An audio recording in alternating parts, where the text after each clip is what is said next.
Eh bien, bienvenue pour ce nouveau podcast Ilgarde, aujourd'hui en compagnie du coup de Louise. Bonjour Louise. Bonjour. Ma chère collègue et co-actionnaire de cette magnifique société qui s'appelle Ilgarde, bien sûr. Tout à fait. Voilà, qui va être très pertinente aujourd'hui, je le sais. Elle a pris plein de notes. Et Geoffrey, du coup, Le Monde en carte, voilà, youtubeur, éminent youtubeur de géopolitique incroyable. Donc on ne présente plus évidemment au succès phénoménal. Je n'en attendais pas tant. Succès dont on va parler, succès qui dépend évidemment Oui. beaucoup des algorithmes, par exemple, voilà, Par exemple. et des fois moins à cause des algorithmes aussi, chose qu'on connaît bien, Tous les deux. hélas. Bon, du coup, on va parler un peu de votre chaîne, comment ça fonctionne pas. Alors, du coup, on va parler un peu de votre vie sur YouTube. Est-ce que vous avez peut-être une petite anecdote à nous partager ou des anecdotes sur une vidéo qui aurait super bien marché alors que vous attendiez pas du tout, ou l'inverse? Moi, je m'attends souvent à ce que des vidéos marchent mieux que ce qu'elles marchent. Je sais pas pourquoi. Souvent, moi, quand une vidéo est dans l'actualité, je me dis elle marche. Ça m'arrive rarement de me dire telle vidéo, j'aurais jamais cru qu'elle marche, mais elle marche. En fait, si, ça m'est arrivé. En fait, si, en y pensant, sur un short. Donc, je fais des shorts aussi, des formats verticaux. Moi, je les écris. La plupart, certains sont remontés de YouTube, et je les écris moi-même. Et j'ai fait un short sur la lettre Y. Aux F-tiers, vraiment. Il n'y a rien à dire d'incroyable. Il a fait 1 million de vues. 1 million, d'accord. 1 million. C'est la vidéo la plus vue de ma chaîne. Mais il n'a pas fait 1 million sur le moment. Il a fait 1 million après. Il est sorti, il a arrêté de faire des vues et d'un coup, il est remonté. Combien de temps après? Je sais plus, mais je peux même regarder, mais c'est délirant. En vrai, j'y repense, c'est un truc de fou. Plusieurs semaines après, en fait, vraiment, par palier, ça fait des plateaux, ça fait plus de vues, puis d'un coup, ça remonte, etc. Oui, d'un coup, ça le met en visibilité et puis tu gagnes plein de vues. Ouais, des vidéos, par contre, où j'aurais pensé que ça marche et ça ne marchait pas, souvent. Mais en fait, surtout, ce qui est intéressant de voir, c'est que il y a des vidéos qui marchent pas tant et ça marque quand même les gens, tu vois. Donc, à dire. Ça te fait du mal qu'il y ait qu'une vidéo qui ait fait 1 million, ce soit pour une vidéo où tu t'es pas mis beaucoup de cœur, quoi. La lettre Y, c'est pas le truc le plus incroyable de ma chaîne, je pense. C'est pas le. Oui, non, c'est surtout que ce qui marque les gens n'est pas ce qui fait le plus de vues, de toute façon. En fait, on est un peu sur l'anecdote versus la vidéo de fond, quoi. Ouais, exactement. En fait, je pense que la plupart des gens ont oublié qu'ils ont vu cette vidéo sur la lettre Y. J'avais même oublié que c'était la vidéo la plus vue de ma chaîne. Et pourtant, en fait, personne ne me parle jamais de cette vidéo. On s'en fout. Ça t'est arrivé aussi Alors moi, j'ai une double anecdote pour le coup. Parce que, effectivement, début août, je sors une vidéo sur les sociétés militaires privées, donc des boîtes qui font en gros du mercenariat, pour simplifier. Je m'attendais pas du tout à ce qu'elles fonctionnent, et elles fonctionnent plutôt bien. Et 2-3 semaines plus tard, je sors une autre vidéo, là pour le coup sur une société militaire privée en particulier. Dont tu parles dans la vidéo d'ailleurs en question. Dont je parle dans la première vidéo. Donc là, dans la seconde vidéo, en fait, je parle de cette société militaire privée, je raconte un peu son histoire, etc. etc. Donc c'est le même sujet très niche. Et cette deuxième vidéo, c'est le bide absolu. Vraiment, j'ai regardé les stats, j'ai pas fait une vidéo, j'ai pas fait des scores aussi mauvais depuis fin 2023, je crois. Ah ouais. Et fin 2023, c'était sur une vidéo qui parlait d'un truc, c'était vraiment une vidéo niche, avec des stats qualitatifs qui n'étaient pas bonnes, mauvais watch time, etc. etc. Du coup, là, on parle de combien de vues ? Là, en fait, la deuxième vidéo, je l'ai mise en privé parce que c'était catastrophique. Donc, je me suis dit, il y a vraiment un truc qui cloche. Il faut que j'aille parler à YouTube et de ça pour savoir ce qui se passe. Je te tire un peu les verres du nez, mais ça clochait à quel point par rapport à des stats d'habitude ? Ouais, j'y viens. C'est que sur les 24 premières heures ou 48 premières heures, je sais plus, mais peu importe, la deuxième vidéo faisait 6 fois moins d'impressions que la première. Pour le même taux de clic. Et en gros, j'étais à 10 000 vues. Mais bon, je sais pas si ça va être représentatif pour les gens qui nous écoutent, mais j'étais à 10 000 vues versus je sais plus combien j'en faisais sur la première. Mais j'avais vraiment retenu ce chiffre des impressions. Donc des impressions, le nombre de fois la vidéo est affichée dans la page d'accueil, dans les vidéos à suivre, etc. 6 fois moins. Donc c'est souvent, moi, abyssal, je regarde un peu ta chaîne. T'as pas mal de vidéos, au bout d'une semaine, elles arrivent à atteindre les 100 000, ou en tout cas au moins là, au bout du mois. Ah bah là on 10 000 pas vues et elle était morte, quoi. Ouais, c'était mort. Et du coup, je l'ai laissé 3 à 4 jours, un truc comme ça. Et sur toutes mes vidéos, j'ai clairement un pic au début et ensuite un plateau qui arrive assez rapidement. Et là, j'arrivais sur le plateau et on était à 3-4 jours et je capais à 10 000 vues. Je savais que ça allait pas décoller, quoi. Et en fait, quand tu as 6 fois moins d'impressions, tu peux pas te dire que le sujet plaît pas, parce que j'avais fait une première vidéo sur le même sujet et ça avait plu. Tu peux pas te dire que c'est parce que c'est l'été. Là, on était mi-août, parce que la première vidéo, j'ai sorti le 3 août. Je suis allé voir l'historique de la météo, pour vous dire. Les 2 jours, c'était un dimanche. Je suis allé voir l'historique de la météo. Les deux dimanches, il faisait beau. Donc je me dis, mais qu'est-ce qui cloche, quoi? Et du coup, c'est juste le dieu Algo qui a décidé de ne pas la mettre en avant. Et t'es impuissant face à ça, quoi. Donc tu penses que l'algorithme est aléatoire, en fait? Ou alors, c'est pas vraiment représentatif de ton talent, c'est un peu la chance? Qu'est-ce qui... Aléatoire, je sais pas. Enfin, il y a forcément, il y a des règles dans cet algorithme, enfin des règles d'algo, de développement, de machin, quoi. Donc c'est forcément pas aléatoire, mais je sais pas, l'algo il est peut-être tellement monstrueux, il y a tellement de conditions dans tous les sens, etc. que franchement j'en sais rien. T'as pas de piste J'ai pas de piste. En fait, j'ai analysé mes données dans tous les sens, j'ai tout retourné. Il n'y a rien qui explique une telle différence. En fait, tu peux envisager une petite différence sur quelques... Je sais pas si ça avait fait même aller 2 fois moins d'impressions. Ça reste énorme, mais je me serais dit, je sais pas, il y a eu une autre actu, j'en sais rien. Même si je suis allé checker les actus, il y avait un spécial. Mais là, 6 fois moins, c'est abyssal et c'est une vraie anomalie statistique, quoi. C'est une vraie anomalie statistique, donc... Moi, j'ai eu un peu le truc... alors déjà, j'ai connu ça sur certaines vidéos. Alors, pas autant. J'ai fait une vidéo sur faut-il plaire pour marquer son époque, qui à l'époque s'appelait faut-il être AI pour réussir, ou je sais plus comment j'avais formulé. Et la vidéo avait vraiment fait des statistiques très basses. Et au départ, je me dis, mais pourquoi les gens ne la regardent pas? Et on m'a dit, mais je savais même pas que tu avais sorti une vidéo. Effectivement, j'ai regardé, les impressions étaient très basses. Et là, on m'a dit, YouTube, retour, ouais, non, mais c'est parce qu'il y a le mot AI dans le titre. Du coup, c'est trop négatif. Donc, la vidéo n'est pas mise en avant. A contrario, j'ai eu des vidéos, ma vidéo sur le dictionnaire de l'Académie française, ma vidéo sur Kwakubé, le nombre d'impressions, en un jour, j'avais le nombre d'impressions de ce que je peux avoir des fois en 2 semaines, sur d'autres vidéos, en un jour. Et du coup, c'est quoi les stats vraiment qui vous permettent de dire cette vidéo-là, qu'est-ce que vous analysez comme stats qui vous permet d'avoir des éléments de réponse? Des éléments de réponse. Moi, du coup, j'en ai pas tellement, mais en tout cas... Oui, du coup, dans ton cas, si les stats sont pareils, mais tu vas regarder quoi en priorité? Du coup, ce que je creuse, c'est... déjà, je vais voir... donc, je constate qu'il y a moins de vues. Je vais aller voir le nombre d'impressions. Je vais aller voir les stats qualitatives, c'est-à-dire le watch time, le ratio pouce en l'air en bas. Un indicateur que j'aime bien, c'est quelle part de public abonné et non abonné a vu la vidéo. Et ça, t'en déduis quoi? Quand la vidéo n'est vue que par des abonnés, sachant que d'habitude, c'est plutôt 60-40, 60% de non-abonnés pour 40% d'abonnés. Ouais. C'est que je me dis que la vidéo n'a pas été du tout suggérée aux gens qui ne sont pas abonnés à la chaîne. Donc au nouveau public, en fait, au nouveau potentiel. Et comment ça se fait, à ton avis, que ça n'a pas été suggéré? Souvent, c'est corrélé au manque d'impression. Donc, c'est de la sorcellerie. On peut juste déduire ou essayer d'avoir des pistes. Je pense qu'à ce moment-là, ils se disent cette vidéo-là n'est pas adaptée au nouveau public. Et l'algo, sur quoi il se base? A priori, quand on fait un peu de sorcellerie, qu'on se renseigne, ça peut être un peu sur les mots, des métadonnées. Il a été question peut-être, mais ça, c'est un peu flou, de...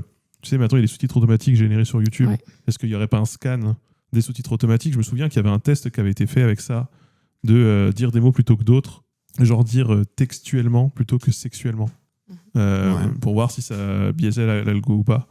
J'ai pas l'impression, parce qu'aujourd'hui, je pense que de toute façon, il déduit, il y a de la déduction aussi. Mais toutes ces métadonnées, visiblement, ont l'air de créer une forme d'indicateur de cette vidéo, elle est grand public, cette vidéo, elle est de niche, cette vidéo, elle est plus pour telle personne, moins pour d'autres, avec un ciblage qui doit être fait en fonction de la géographie, de la démographie, etc.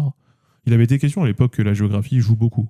Ça avait été d'ailleurs l'une des questions de est-ce que c'est pas ce qui a fait le succès de PewDiePie à l'époque, qui était le youtubeur le plus suivi au monde.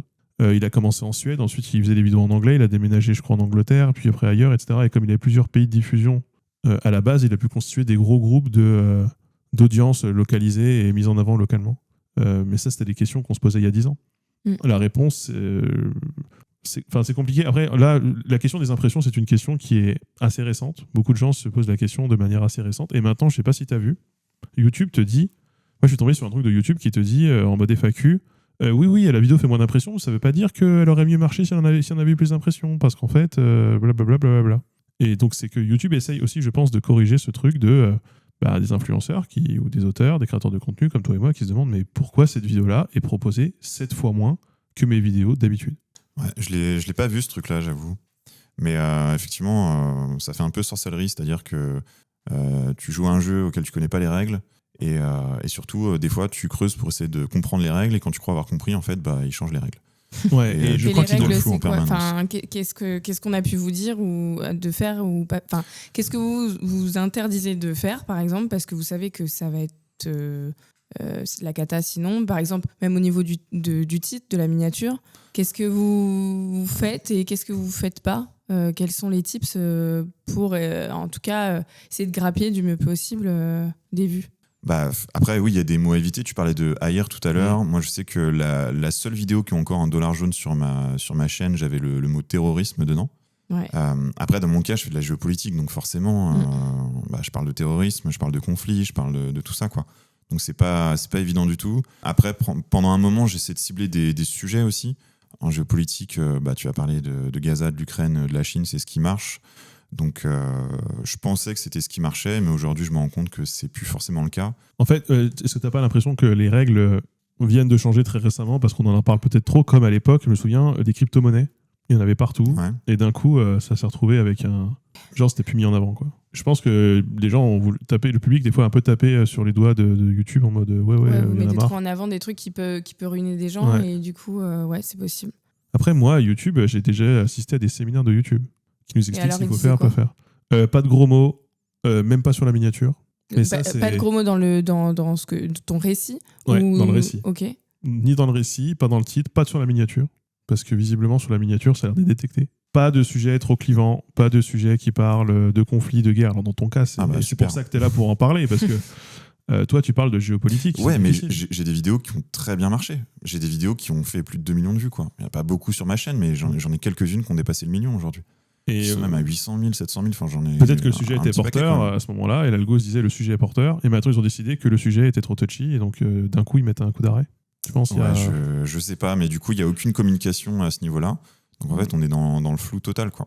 Nous, le discours de YouTube, il était orienté, pas tant pour qu'on soit compatible avec leur algorithme, bien sûr que oui, mais pour qu'on soit le plus marque-friendly. Ah ouais? Uniquement Tu sur trouves? la question de l'image de marque, et du coup, pas sur l'image de marque forcément pour les OP, mais pour les pré-rolls.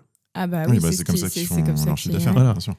Et donc, moi, j'avais posé la question à YouTube. Ils étaient en mode, vraiment, ils insistaient sur, oui, penser à l'image de marque des annonceurs. Et à cette époque-là, ils nous en parlaient à une époque où ils avaient des problèmes avec leur pré-roll. Ils avaient le gouvernement polonais, le gouvernement israélien, le gouvernement turc qui payaient pour avoir des pré-rolls, pour dire que les camps de la mort n'avaient jamais existé, pour dire que les Kurdes, il fallait les bombarder, et pour dire que Gaza, bon, c'était pas fou. Ou pour appeler à faire la LIA aussi, par exemple. Moi, j'ai beaucoup eu cette pub d'Israël. Et on était dans cette période-là. Et nous, en tant que créateurs de contenu, moi, je me souviens qu'à l'époque, je m'étais levé, j'ai dit, oui, mais notre image de marque à nous. En fait, on a aussi besoin...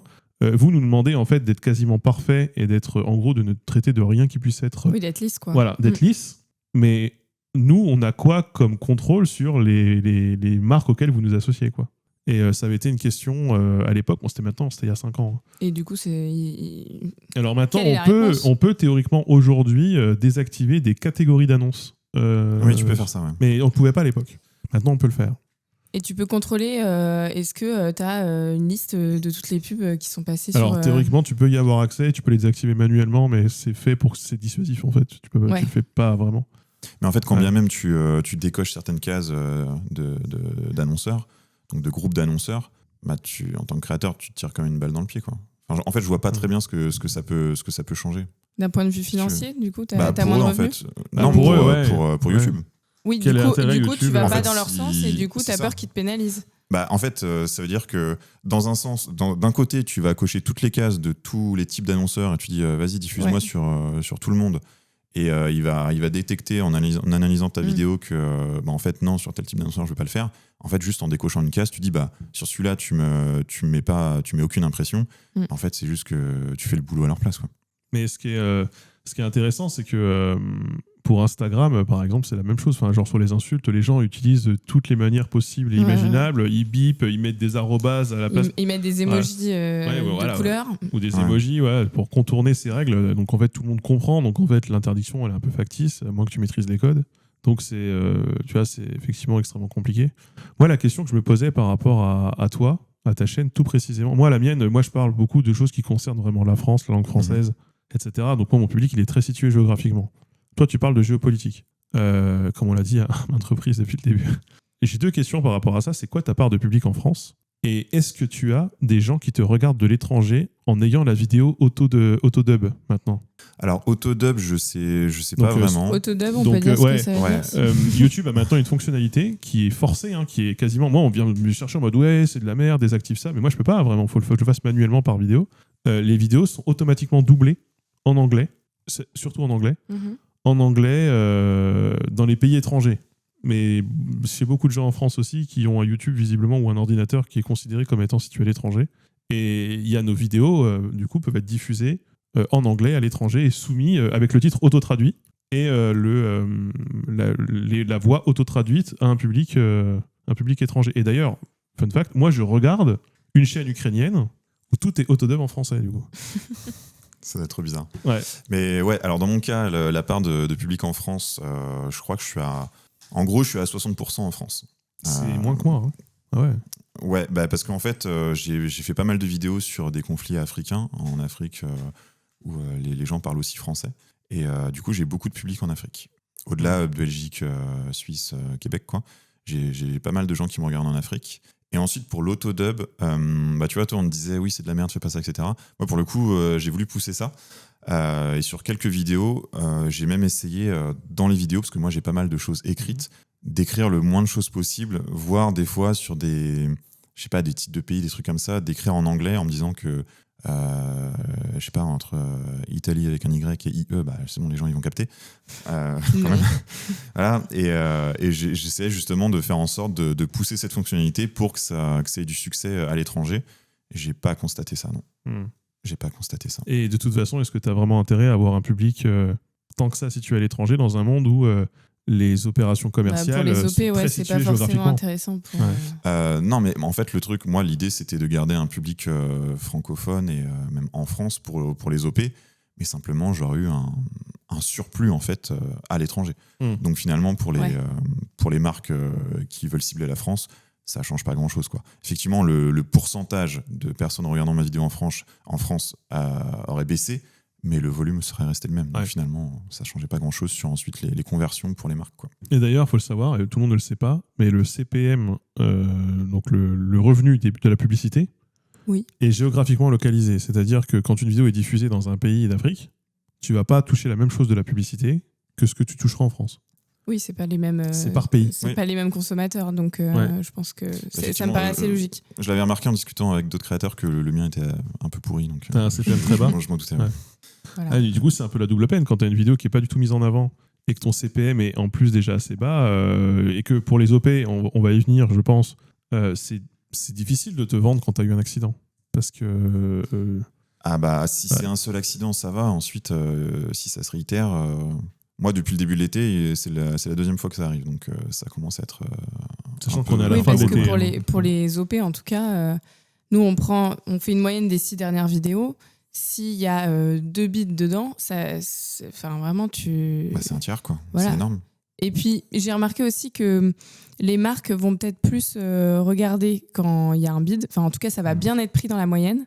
Alors que nous, souvent, quand il y a une vidéo exceptionnellement qui a cartonné, des fois, on ne la prend pas en compte dans la moyenne parce qu'on estime que c'est quand même anecdotique.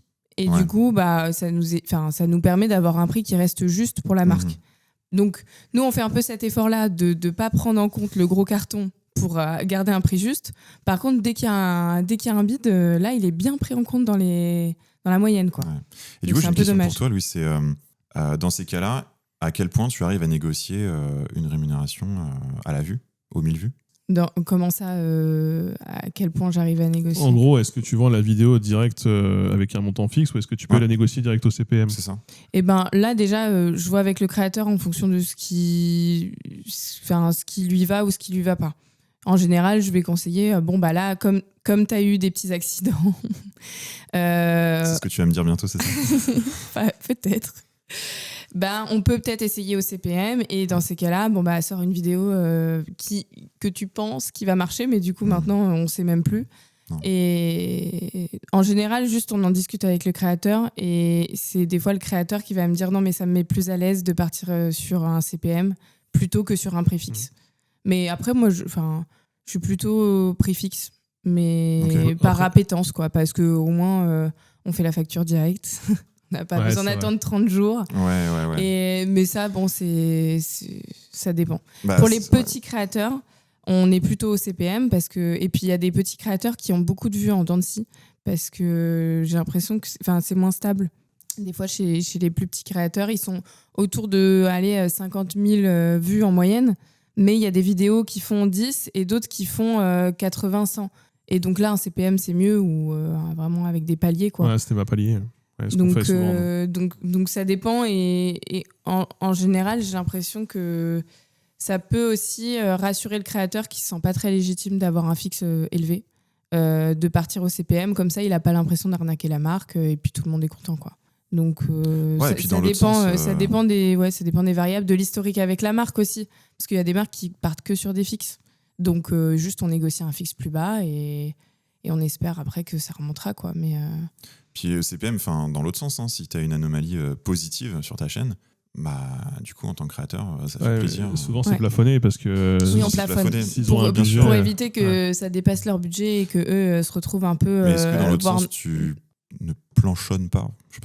Oui, si, je plafonne en bas et en haut. Ouais, ok. Donc, en gros, pour ceux... je ne sais pas si c'est clair du coup pour ceux qui nous écoutent, on définit un minimum de vues, donc avec un prix fixe en bas, et après un CPM, donc ça dépend de la niche, mais au minimum 20 € du CPM, et puis un prix plafond pour éviter que la marque se retrouve à payer beaucoup plus cher que son budget et puisse se mettre dans la merde vis-à-vis de ses budgets à la fin de l'année et on se retrouve avec des marques mauvais payeurs parce que c'était pas du tout prévu. Donc le but c'est de trouver le truc juste pour tout le monde. Mais dans ce cas-là, tu vois, ça vaudrait peut-être le coup tu prends sur une année, tu prends toutes les vidéos et tu fais une simulation, tu dis ok, si on avait fait ça au CPM sur toutes les vidéos, est-ce que finalement le créateur il s'y retrouve malgré les quelques accidents? Moi je crois que dans mon cas ça reste positif quoi. On a un peu, on essaye un peu de faire des stats comme ça, mais pour nous, quoi, pour se rendre compte de savoir même si on a bien négocié ou pas, parce que on a un Excel super bien fait, super bien paramétré par Alexandre, où vraiment on rentre les prix, tous les prix qu'on a négociés, et ça nous dit exactement combien ça fait en CPM. Et ça se colorie en rouge quand on a fait une mauvaise négo, et en vert quand c'est... C'est pas bien pour la santé mentale, ça. D'avoir du rouge sur ton Excel. Ah là là. YouTube l'avait enlevé, ça. Oui, mais si on met des couleurs trop pareilles, Alexandre, il les voit pas. C'est vrai, il est daltonien, c'est terrible. Du coup, tu as retiré ta vidéo, tu as dit que tu avais retiré ta vidéo qui n'a pas marché. Ouais. Tu l'as retirée pour pas que ça plombe ta moyenne de vue. Je l'ai retiré. Tu peux la laisser. En fait, je l'ai retirée parce que c'était tellement énorme comme différence que pour moi, il y avait un problème, il y avait un strike ou je sais pas quoi. Et derrière, j'ai contacté YouTube. En fait ils ont analysé mes stats, mais c'est des stats auxquelles moi aussi j'ai accès et que j'avais déjà analysé quoi. Et donc la réponse c'était que non, il n'y a pas de strike, il n'y a pas de dollar jaune, de machin. Donc tu t'es pas dit si jamais je dois me vendre, en fait ça me donne une mauvaise image. T'as pas eu cette réflexion aussi? Si, forcément. Moi je sors en gros une vidéo par mois. Quand t'as bossé un mois sur une vidéo et que ça habite comme ça, c'est relou quoi. Surtout que quand tu comprends pas pourquoi. Encore si t'as un watch time pourri, si t'as des réactions qui te disent ouais non là franchement c'était pas top et tout, tu dis ok c'est faire, juste j'ai fait de la merde, c'est pas grave. Mais quand tu trouves pas d'explication, quand c'est un succès critique qui fait 1/10 de tes vues, tu comprends pas. C'est ça. Ouais. C'est ça. Donc en fait, tu vas demander des explications aux seules personnes qui pourraient t'en donner, YouTube, mais t'en as pas vraiment. Moi, mon expérience des techniciens de YouTube, c'est presque, j'ai envie de dire, on connaît mieux l'algo qu'eux parce qu'on l'expérimente, mais je crois que de toute façon, eux, ils le voient de l'extérieur, ils le voient pas de l'intérieur. Je pense qu'aujourd'hui, de toute façon, c'est un robot qui fonctionne de manière indépendante et tu peux que te faire de l'extrapolation, quoi. Moi, quand j'ai contacté YouTube, en gros, c'est des gens qui sont en contact avec les créateurs. La réponse que j'ai eue, c'est j'envoie ta demande au support et ils vont me faire un retour. Donc, le support, je sais pas ce que c'est. Et il n'y a pas d'histoire de tes vidéos ont pu être analysées, comme tu parles de géopolitique, tu parles de conflits internationaux, comme contrevenant aux intérêts de l'Occident, par exemple. Alors, peut-être. Là, je parlais d'un bid sur une vidéo sur les sociétés militaires privées. J'ai eu un autre bid en juin, début d'été, où effectivement, je parlais des relations OTAN-Russie. Je refaisais un historique de ces relations-là. Et j'avais mis un titre à un moment. Est-ce que l'Occident a menti ? Bon, alors, spoiler, la réponse a été plutôt non dans la vidéo. Mais quand j'ai contacté mon contact chez YouTube, je lui ai dit mais est-ce que l'algo n'a pas pu prendre ma vidéo pour une vidéo de propagande russe en fait ? Et il m'a dit ah oui, peut-être, c'est une possibilité. Auquel cas, l'algo a des références parce qu'ils ne veulent pas mettre ça en avant. Voilà. Ça montre aussi que l'algo fait de l'éditorial. Oui, et de l'éditorial qui est lié aux intérêts de notre partie du monde, aux dépens des parties du monde. C'est hyper intéressant. Ils ne sont pas complètement... parce que c'est souvent ce que les plateformes disent. Ah non, mais pour la modération et tout. Genre, ah non, mais non, on est juste une plateforme d'hébergement de vidéos. On n'est pas responsable. Alors du coup, le législateur a dit que si. Mais c'était un peu leur défense à la base de dire non, mais nous, on est juste hébergeurs. On n'a pas à rentrer dans là-dedans, sauf qu'en fait ça a été démontré que si, justement. Et ils disent aussi qu'ils n'ont pas de bouton rouge ni pour bloquer une chaîne ni pour la faire monter, alors que par exemple sur TikTok a priori à un moment il était question de c'était le cas et on disait oui mais c'est la Chine en gros du coup ils laissent pas ça évoluer de manière organique, ils biaisent le jeu. Mais en fait si jamais une vidéo serait considérée comme pro-russe et qu'en l'état si elle l'était elle serait déréférencée, c'est bien qu'il y a une éditorialisation aussi qui est liée à une actualité politique. Oui, bien sûr. Et qui, du coup, parce que ça contrevient aux intérêts de l'Occident. Voilà. Là, en fait, c'était vraiment dans une conversation informelle avec la personne. Et elle m'a répondu ça naturellement. Alors, je ne sais pas si on avait échangé par mail, s'il aurait relu son mail et qu'il ne m'aurait pas dit ça. Mais là, oui, dans cette conversation informelle, c'est sorti comme ça, quoi, naturellement. Donc, ça montre que l'éditorialisation est bien présente. Et qui peut faire grimper les chaînes... Peut-être qu'ils veulent aussi. C'était une grande question qui se posait à l'époque où, il y a quelques années de ça, je crois que ça n'existe plus, YouTube finançait directement des créateurs. C'était un secret de Polichinelle parce qu'ils ne communiquaient pas là-dessus, ils ne devaient pas en parler, mais ça se savait. Il y a certains créateurs de la vulgarisation, j'en connais au moins 3, qui ont été financés directement par YouTube. C'est-à-dire dans un programme de développement où YouTube a mis des grosses sommes d'argent pour développer ses chaînes, qui étaient aussi très, très bien référencées, qui faisaient très bien leur vue. C'était il y a 10 ans, ça ? C'était il y a 6 ans, 6 ans, 7 ans. C'était après 2017. C'était à l'époque où il y avait le YouTube Space. Ils voulaient investir. Ils investissaient dans la fiction. Ils lançaient YouTube Premium. YouTube était très présent aux événements. Ils voulaient se donner une image de... eux, ils faisaient vraiment de la qualité.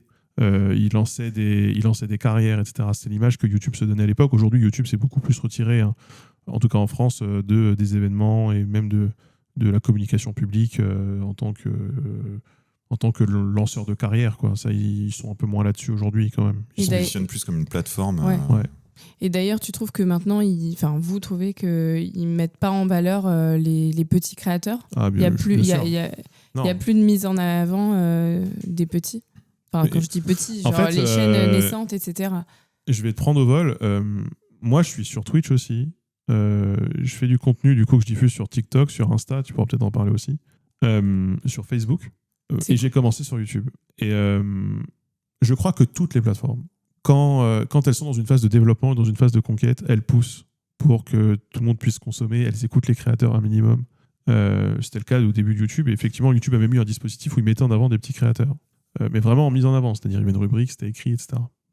Et c'est parce qu'il y avait une pression là-dessus de la part du public et de la part des créateurs. C'était pareil sur TikTok aussi. TikTok même, moi à l'époque, TikTok France... débauchait des créateurs de contenu de YouTube pour qu'ils viennent sur TikTok et ils poussaient les chaînes pour qu'elles montent. Instagram, Meta c'est un peu particulier, voilà, c'est un peu à part. Mais globalement, et quand ils ont une nouvelle fonctionnalité, ils poussent à fond pour que l'algo les fasse remonter à fond. Moi, quand j'ai lancé mes premiers shorts sur YouTube, YouTube parlait que de shorts dans les événements. Je faisais 200 000 vues sur chaque short. Aujourd'hui, j'en fais 20 000. Donc je pense surtout que les plateformes, une fois qu'elles ont conquis l'espace qu'elles cherchaient à conquérir, elles rentrent dans une logique de conservation et elles ont besoin de moins de créateurs. Moi, l'exemple typique de YouTube et de Twitch, c'est que les deux plateformes ont fait passer des règles, alors à chaque fois à des moments différents, mais quand je pense qu'ils sont arrivés à un seuil de public qui était suffisant pour eux, où ils ont arrêté de financer les petits créateurs. C'est-à-dire qu'il fallait, sur YouTube, je crois maintenant, il faut accumuler 4000 heures de visionnage pour pouvoir être éligible à la monétisation. Il y a plusieurs critères, non? Et il y a des critères d'abonnés, je crois. Il y a des Les critères 2 de millions de visionnage. vues, je crois. Ouais. Il y a des critères de vues, etc. TikTok aussi, c'est le cas. TikTok, ça a toujours été un peu le cas, parce que TikTok rémunère de toute façon très mal depuis le début. Et Twitch a mis aussi ça en place.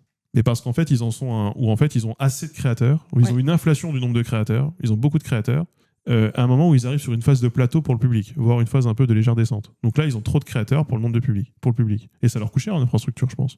Et donc là, ça coûte cher d'hébergement. Est-ce que du coup, ils mettent en avant maintenant les créateurs qui testent leurs nouveaux outils et tout? Tu parlais des shorts. Ouais.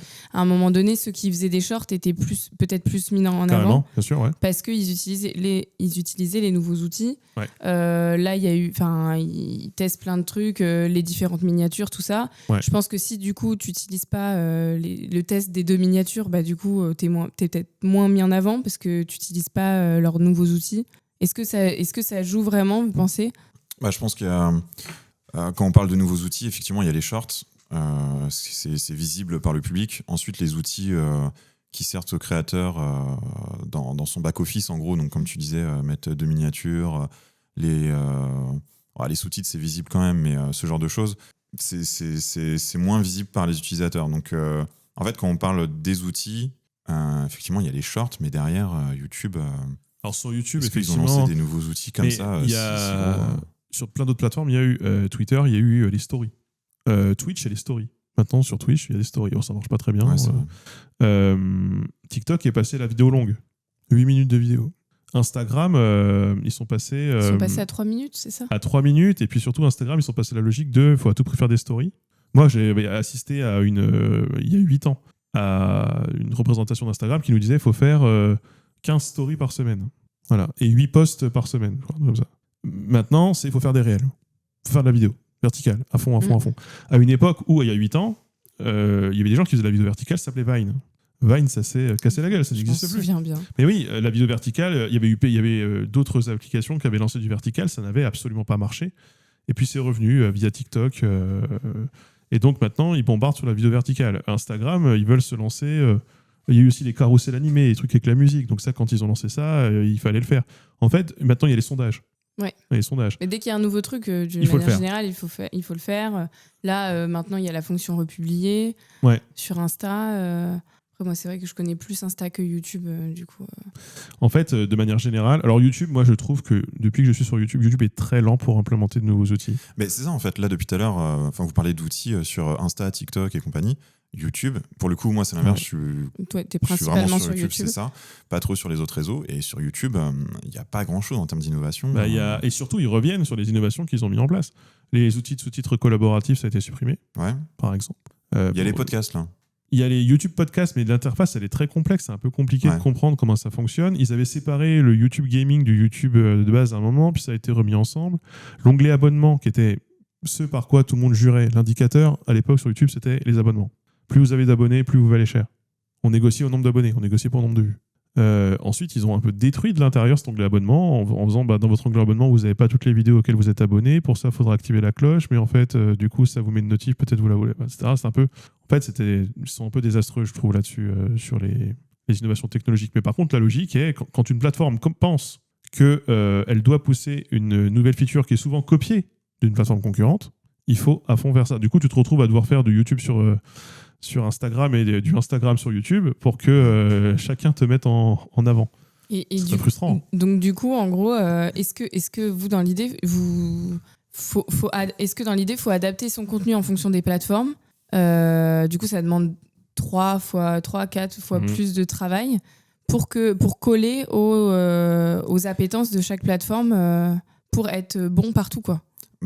Je pense que oui. Ensuite, tu dis ça demande 3 fois plus de travail. Oui. Perso, c'est pour ça que je ne le fais pas. Par manque de temps. Maintenant, est-ce qu'il faut courir après les formats? Je sais pas. Moi, ça va faire 8 ans que je fais le même. Au global, même s'il y a quelques accidents ces derniers mois, j'en ai eu dans le passé aussi, mais au global, ça se maintient. Donc, je sais pas s'il faut courir après les formats, finalement. En fait, je fais une réponse à la YouTube. faites ce qui vous fait plaisir. Mais Waouh. ouais, non, mais au final, c'est un peu ça. En fait, quand t'es dans un jeu auquel tu connais pas les règles, fais et tu verras bien, en fait. Enfin, moi, là, c'est un peu la position que je commence à prendre, quoi. Et c'est Parce une que je sais position pas quoi faire. dans laquelle on a toujours un peu été plongé, c'est un peu pénible. Et moi, ce que je dirais surtout, c'est lancez-vous sur une nouvelle plateforme si elle apparaît, si elle vous paraît pertinente, mais si vous lancez sur une plateforme qui existe depuis déjà 2 ans, c'est déjà trop tard. Ou alors, il faut vraiment être dans une trend de la plateforme. Moi, par exemple, je fais de la vulga. Il faut savoir que moi, j'ai voulu commencer à faire des vidéos. J'ai commencé à faire des vidéos en janvier ou février 2015. Moi, en 2013, je voulais déjà faire des vidéos. Et en fait, je suis trop content de ne pas avoir posté de vidéo en 2013. Ça n'aurait pas marché en 2013. La vulga, ça marchait de mi-2014 à mi-2015. Si tu n'étais pas dans cette vague-là, tu pouvais arriver plus tard. Tu en fais un peu partie, tu es arrivé plus tard. Mais du coup, tu n'as pas du tout eu accès aux mêmes réseaux de sociabilisation. Tu n'as pas du tout été invité aux événements auxquels j'ai pu être invité. Tu n'as pas eu le même parcours, en fait. Oui, moi, ça va. Non, mais ce que je veux dire, c'est que c'est je rigole, important. Tu vois, il y a un environnement social aussi qui apparaît. Il y a un public qui apparaît. Il y a un écosystème qui apparaît. Et donc là, tu penses qu'il n'y a plus de vagues, par exemple, pour la vulga? Ah, il y a des gens qui se lancent dans la vulga aujourd'hui. Il y en a qui se lancent. C'est juste que quand tu te lances dans la vulga aujourd'hui, il faut déjà avoir de l'argent à perdre. Vraiment, parce qu'aujourd'hui, tu peux pas te lancer en te filmant au téléphone, comme nous on faisait à l'époque. On s'en fout que tu sois pertinent dans ton sujet. Le public vulga, en fait, il y avait un public vulga, c'est-à-dire que le public vulga, ils allaient regarder du spatial, après ils regardaient de l'histoire, après ils regardaient la linguistique, après ils regardaient autre chose, parce que ça faisait partie de l'écosystème vulga. Et puis il y a eu d'autres trends. Hein. Il y a eu, en ce moment, par exemple, il y a eu tout un truc storytelling, un peu, les trucs un peu creepypasta aussi, etc., qui a beaucoup marché. Il y a eu d'autres vagues qui ont pu exister, hein, je ne vais pas toutes les citer. Et ben, si jamais tu arrives en dehors de la vague, je ne dis pas que c'est impossible, je dis juste que c'est déjà difficile, voire quasiment impossible de base, de réussir dans un milieu comme la création où il y a des milliers, voire centaines de milliers de créateurs, peut-être même. Je pense qu'il y a bien une centaine de milliers de créateurs, toutes plateformes confondues, assez facilement. Large. Ouais, en France, en vrai, hein, je pense, hein, on y est. Hein. Qu'est-ce que tu vas essayer de réussir dans une niche en arrivant beaucoup trop tard ou même beaucoup trop tôt, et que tu ne connais personne et tu n'as pas les réseaux de socialisation? Comment est-ce que, en fait, tu peux faire des trucs très bien, c'est pas la question. C'est comment est-ce que le public fait pour te découvrir. Après, le point, c'est est-ce que tu viens pour réussir? Qu'est-ce que tu mets derrière le mot réussir? Parce que c'est avoir beaucoup d'abonnés, beaucoup de vues, du succès, rencontrer des gens, etc. Maintenant, si c'est un petit créateur qui veut juste se faire kiffer et parler de sa passion, bien évidemment, voilà, qui se lance, tu vois. Après, on verra bien, quoi. Moi, c'était un peu ça. Hein. Je me suis lancé. J'ai une vidéo qui a eu du succès. C'est-à-dire qu'à l'époque, elle a eu genre 1000 vues. Je me suis dit, oh tiens, il y a peut-être moyen de faire un truc. Mais après, on s'est lancé à une époque, toi et moi, où les OP, ça n'existait pas. Les gens avaient du matériel. En fait, tu pouvais. Moi, ça commençait. Tu pouvais, avec 200 € de matériel, tu pouvais lancer une chaîne. Aujourd'hui, pour lancer une chaîne, tu peux le faire à bas coût. Mais en fait, moi. Donc là, c'est réservé à une élite? Non, aujourd'hui, oui, un peu. Aujourd'hui, l'investissement de base, juste en termes de matériel, est beaucoup plus important qu'à l'époque parce que les standards de qualité du public ont augmenté. Le public attend plus de qualité parce que des gens comme toi et moi existent, et des gens comme toi et moi ont fait des vidéos depuis moi quasiment 11 ans et toi 8 ans. Donc en fait, on est déjà rodé, tu vois. Et tu penses que ça, c'est des règles qui s'appliquent sur tous les formats? Je ne pense pas, justement. Voilà, c'est ça. Justement. Je pense que surtout, c'est là où c'est là la deuxième partie, c'est lancez-vous dans quelque chose qui correspond à la nouvelle vague du moment, à la nouvelle plateforme, aux nouveaux usages. Là, vous avez une chance. Quitte ensuite à vous exporter, à vous diversifier. Si jamais vous voulez vraiment en faire un projet de carrière, parce qu'en fait, évidemment, je suis d'accord avec toi, d'ailleurs, la plupart des gens font des vidéos pour le plaisir. Mais au bout d'un moment, ça te bouffe la tête. En fait, le pire quand tu es créateur, c'est ce moment où ça commence à marcher un peu et tu sais pas si tu dois y aller, si tu dois y aller ou pas. Oui. Tu vois, on va surtout pas conseiller aux gens de tout lâcher dès qu'ils font 1000 vues, quoi. Et en même temps, si vous gagnez 2 fois moins que dans votre vie d'avant, mais que vous êtes triste, et que vous avez besoin de retrouver du sens, peut-être qu'il faut que vous le fassiez. Enfin, tu vois, c'est compliqué, on peut pas répondre aux gens à leur place. Même si c'est un boulot qui peut paraître sympa, justement, est-ce qu'il y a quand même pas un envers du décor que les gens qui nous regardent ne voient pas forcément? Rien que par rapport aux stats, sur les stats, ça me rend fou. Voilà, est-ce que vous avez pas envie de vous mettre en boule quand il y a un bid, quoi? En boule quand il y a un bid, écoute, moi, ça fait 1 an et demi que je suis à temps plein sur YouTube. Avant ça, j'avais un boulot, j'avais un CDI, et je sens qu'il y a vraiment un avant-après, quoi. Avant ça, je m'autorisais à faire des vidéos beaucoup plus niches, Je savais que ça allait pas très bien marcher, mais c'était pas grave parce que j'avais mon CDI, donc j'avais un salaire. Enfin voilà, ça roulait quoi. Aujourd'hui, effectivement, je pense que je prends moins de risques. J'en ai pris un peu cet été avec les vidéos sur les sociétés militaires privées. La première, je me suis dit, oh bah cool, en fait, je peux prendre des risques. Et la deuxième, YouTube m'a dit, non mec, on prend pas de risques là, fais des trucs qui marchent bien. Donc je pense que ça impacte quand même ta manière de travailler, ta manière de sélectionner tes sujets aussi. Et est-ce que je me mets en boule à chaque bid ? Bah écoute, j'essaie de philosopher le truc, quoi, mais bon, oui, c'est inquiétant. En fait, quand ça se réitère, tu commences à te dire, merde, là, ça y est. C'est ça le problème, c'est quand tu passes de l'accident à la deuxième répétition. accident, Ouais, puis c'est peut-être ça. le troisième. Moi, j'ai eu une période où j'ai eu 6 vidéos de suite qui ont fait moins de stats de moyenne que les 10 précédentes. Et là, tu dis, ça y est, c'est fini. Bah ça y est, Fin ça y est. d'aventure. Bon, j'ai Ciao. duré 10 ans, c'est cool, hein, tant mieux. Après, moi, il y a plein de trucs en parallèle. Il y a le fait que tu te sens un peu plus isolé, le fait que tu parles avec moins de créateurs dans le moment. Tu te dis, en fait, je suis redevenu has-been. Pour les gens, je vaux plus rien. Et là, déjà pour mes collègues, je commence à valoir moins, mais là maintenant, même pour le public, ça y est, c'est la fin. Et forcément, quand tu es dedans, tu peux pas faire cette rétrospective, mais tu peux le faire, cette rétrospective chez beaucoup de créateurs. Il y a un moment où tu décolles, il y a un moment où ça marche bien, et il y a un moment où ça s'arrête. Tu vois ? Ouais, mais dans le moment où ça marche bien, il y a des hauts débats, tu vois. Ouais. C'est pas linéaire. Ouais. J'ai eu cette période-là aussi, je crois que c'était fin 2023, un truc comme ça. Non, je pense fin 2022, parce que fin 2023, après, je me suis mis à temps plein, donc j'aurais pas fait ça au moment où ça bidait.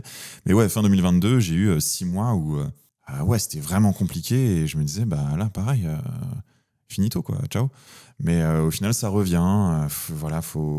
Je pense qu'il faut prendre son mal en patience. Mais... Après, dans notre cas, c'est pire parce qu'on a un rythme de production qui est assez lent. On sort une vidéo par mois, quelque chose comme ça. Bah là, moi, je veux augmenter.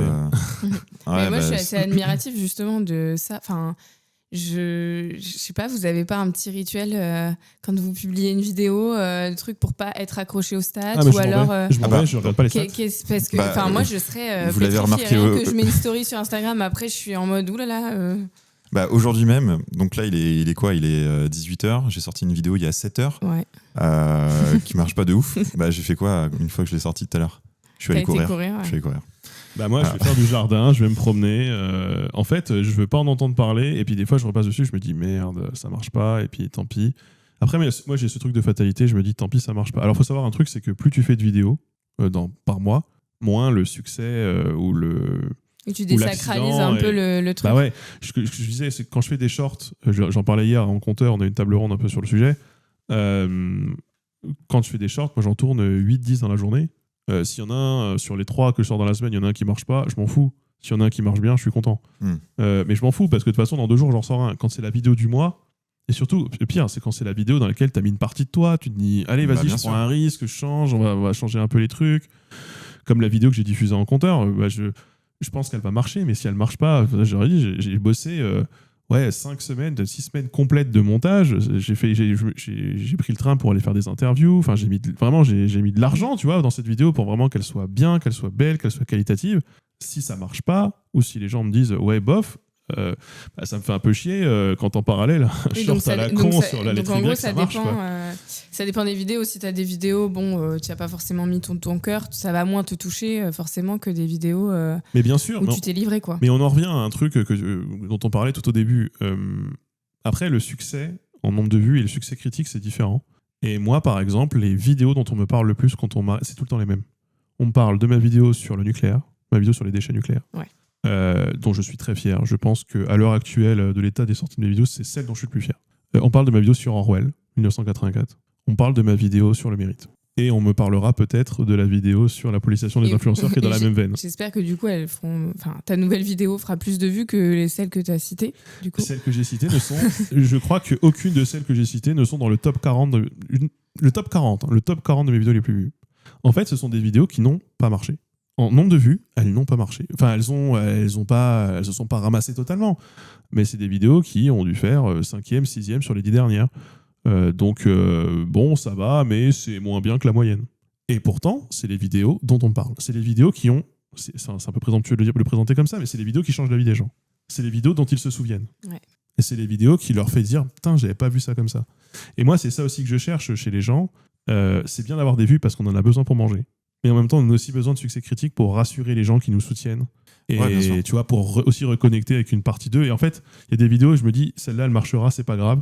Mais je la fais pas pour qu'elle marche, je la fais vraiment parce qu'elle vient de moi, c'est qui je suis aussi au fond. Et je sais que les gens l'aimeront. Hier, du coup, en compteur, dans le public, il y avait Mea, qui est aussi une vidéaste qui fait des vidéos depuis quasiment 15 ans. Et elle disait qu'il y avait un format qui marchait pas du tout. Vraiment, genre, elle devait faire dans les 20 000, 30 000 vues, les gens disaient on n'en peut plus, etc. Et elle a persisté parce qu'elle aimait vraiment bien ce format. Et c'est aujourd'hui le format que les gens lui réclament. Et c'est le format pour lequel les gens contribuent sur TV. Et donc, c'est aussi ça la différence aussi en termes de succès critique et de succès en nombre de vues. Il faut viser les deux, en fait. C'est terrible, mais il faut viser les deux. Il y a toujours un peu une balance à faire entre ça marche bien et ça plaît bien. C'est pas la même question, tu vois. Ça fait réfléchir. Eh ben, peut-être s'arrêter là. Ouais, on peut s'arrêter là-dessus. Je sais pas ce que tu peux rajouter. Non, mais entre le ça marche bien et ça plaît, en fait, ça nous ramène aussi à qui regarde tes vidéos, entre tes abonnés ou un public plus large qui n'est pas abonné et qui tombe sur tes vidéos via la page d'accueil ou ce genre de choses, quoi. Donc en fait, oui, ça permet de solidifier un noyau dur et on a besoin de ce noyau dur, je pense, pour rester dans le jeu plus longtemps, quoi. Ce que je rajouterais sur ce sujet-là, c'est que, parce qu'on parlait du multiplateforme, des vidéos, etc., Ouais. c'est que, en fait, on n'a pas un public, on a des publics. Et quand on veut se diversifier, on n'élargit pas son public, on crée de nouveaux publics, et ça, y compris sur la même plateforme. Les gens qui regardent mes shorts ne sont pas les gens qui regardent mes vidéos. Et ça m'a surpris. Mais on a la statistique sur YouTube. Je dois avoir, je sais plus combien, mais j'ai une part de mon public en intersection des deux. Mais j'ai un public des vidéos qui durent 1h40, comme celle que je m'apprête à sortir, et un public de gens qui regardent des extraits de 30 secondes. Et c'est pas les mêmes gens. Ça m'étonne pas. Et du coup, par plateforme, c'est pas les mêmes gens, c'est pas les mêmes usages, c'est pas la même démographie, etc. Et donc, vouloir être partout, c'est bien, mais en fait, on parle pas aux mêmes gens, et donc du coup, ça peut aussi devenir difficile, éditorialement parlant, de contenter un nombre de publics qui augmente et qui n'ont pas les mêmes attentes. C'est parfois plus dur. Il n'y a pas le même engagement selon les formats également. Moi, je le vois sur les shorts sur YouTube. Ça me rapporte 0 abonnés. Généralement, moi, mes shorts, c'est des extraits des vidéos plus longues. Donc, je mets le lien de la vidéo plus longue dans le short. Je le vois sur les stats des vidéos longues. Il n'y a personne qui vient des shorts. Donc, il n'y a personne qui s'abonne sur les shorts. Niveau commentaire, c'est pas dingue non plus. Pourtant, le watch time des shorts est bon, etc. Donc, les stats qualitatifs sont OK. Mais je ressens beaucoup moins d'engagement sur les verticaux que sur les vidéos longues. Ce qui n'est pas surprenant, mais du coup, voilà, quand on voit les plateformes qui poussent plutôt les vidéos plus courtes, et c'est ce type de Ou les vidéos très verticales. longues. Ou les vidéos très longues. Mais ouais. voilà, il y a deux extrêmes, et c'est vrai que sur les verticaux, qui sont plus faciles à produire, on peut en produire plus, etc. Si tu fais des accidents, tu disais pareil, tu disais tout à l'heure, c'est moins grave. Ouais. Mais du coup, tu as moins d'engagement et en fait, ça fait pas manger, quoi. Donc, c'est pas évident. Je pense que ça dépend de ce que tu racontes. Je pense que toi, ton contenu, il est vraiment plus centré vidéo longue. Et monter, je pense que ça s'adapte un petit peu plus aux shorts je pense que tu... Après, mes shorts, moi, sont écrits. J'écris oui, les voilà. shorts. Après, c'est ce que j'allais dire. Tu prends beaucoup de temps quand même à écrire les shorts principalement. À les tourner en manière short, etc. Après, t'es aidé pour ça, mais ça demande trop de temps quand t'es tout seul, je pense, de vraiment s'adapter à chaque plateforme, quoi. Ouais, c'est ça. Et oui, comme tu disais, selon les sujets, c'est pas évident de parler de gens qui se prennent des bombes sur la tête en 1 minute, quoi. Tu vois. Voilà. En plus, il faut faire un petit hook accrocheur pour happer les gens dès les premières secondes, sinon ils scrollent. Voilà, c'est un peu malsain, quoi. Voilà. Pour terminer. Écoutez, je pense qu'on a fait un peu le tour du sujet. Ouais. On peut juste vous inciter à nous suivre pour ce podcast. Allez voir la chaîne Le Monde en Carte et la chaîne Linguisticae. C'est la meilleure de toutes, évidemment. Le seul du monde en carte. ouais. Et merci à vous deux. De nous contacter si ça vous intéresse, bien sûr, ce qu'on a à proposer. Et on se retrouve pour le prochain épisode.